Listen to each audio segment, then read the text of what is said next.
kalçanıza birazcık. Ben daha rahat işlem yaparım o zaman. Tamam. Gayet güzel. Tamam. Nasırı baksana. Nasırımız ne durumda? Şu siyah noktalar bazen sihir çıkabiliyor. Öyle bir endişem, düşüncem olursa bilgisini paylaşacağım ama gene temizleyeceğim ben size. Sihir çıkacak olursa dermatolojiye de gideceksiniz. Çünkü ona ekstra ilaç gerekecek.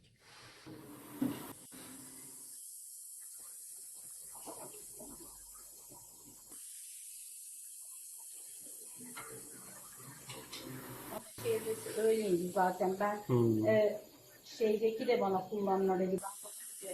Ben öyle hani açık konuşmak gerekirse başka bir yere gittim.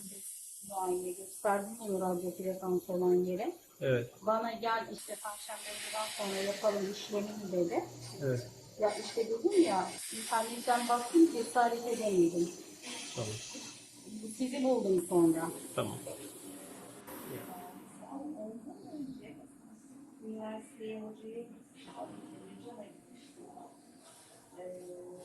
O da kartta vardı. Kayınpederim doktoru. Ama ben de yanlış şey. Yanlış. Kasıttan hiçbir zaman bozmadı olmadı. Yani bütün müzikleri ama benim kasıtmadığım hiçbir zaman geçmemiş yani. Sağlıkçı mısınız normalde?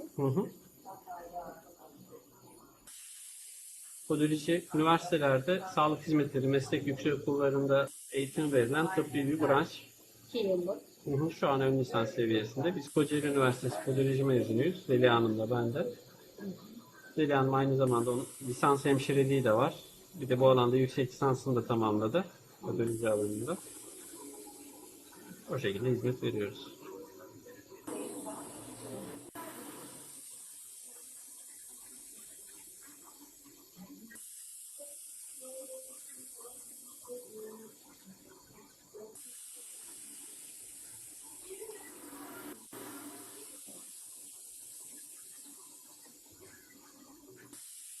Bir ayak tabanına bakayım da.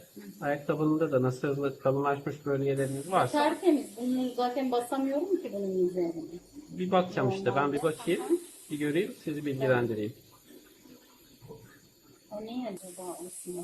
Ben de merak ettim. Burası mı? Ya sürtünmeden dolayı olduğu için. Alt tarafta kanama yapmış. Baskıyı yedikçe alt taraf Çok çok. çakıl taşı gibi davranıyor. Yabancı cisim gibi davranıyor.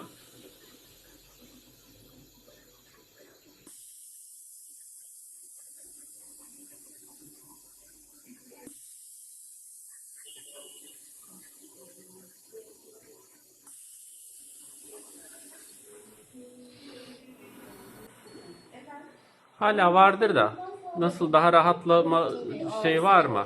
Gitti. Tamam. Tamam, daha temizleyeceğiz. Bir nokta. Şimdi burada Nasır'ın Bunlarınız çok güzeldi zaten. Ben bayağı bir inceledim. Baktım çünkü canım çok yandı. Artık nereden hani geçsin istiyorum. evet. Ya şimdi dediğim gibi nasır konusu olsun, işte tırnak mantarı, tırnak batması, topuk çatlağı, biz bu alanlarda deforme tırnaklar hizmet veriyoruz ama ne yapabiliriz, ne yapamayız, sınırımız nedir? Bunları doğru şekilde anlatmak lazım. Nasır konusu da dediğim gibi burayı yükten kurtaramadığımız müddetçe bu yeniden Zaten niye olsun ki işte kaç hani az çok temizlendi ama yine oluyor. burada olmuyor, burada olmuyor, burada olmuyor da. Neden ısrarla burada oluyor? Burada bir olay var çünkü. Yani burada bakteri var, mantar var, bu ürüyor, virüs var. Değil. Öyle düşünenler de oluyor. Bize soruyorlar. Orada bir kökü var, ürüyor diyor. Değil. Burada baskı var. Baskıyı yiyen yer burası. Baskıyı yönetemediğimiz müddetçe bunu tamamen sıfırlayamayız. Benim yaptığım işlem buradaki sonuca yönelik. Ben şimdi sizi rahatlatacağım ama buradan baskıyı alamadığımız müddetçe bir süre sonra yeniden oluşacak bu. Maalesef yani. Şöyle bastırıyorum. Kendiniz bir yoklayın şöyle. Evet, acımıyor. Belli zaten. Canıma vurdu. Şu beyaz da bilmiyorum. O kendi kalkacaksa onu siz bilirsiniz. Beyazlığı atar diye düşünüyorum. Yani. Şimdi ayakkabıyı giyer giymez. Yine bir haftaya kadar korkusu var bende hani. Hep öyle oluyor ya. Ya işte burayı korumazsanız olur. Olur olur. Çok çabuk oluyor benim ya. Bir de o sıkıntım var işte. Nasıl koruyacaksam, ne yapacaksam şimdi hepsini.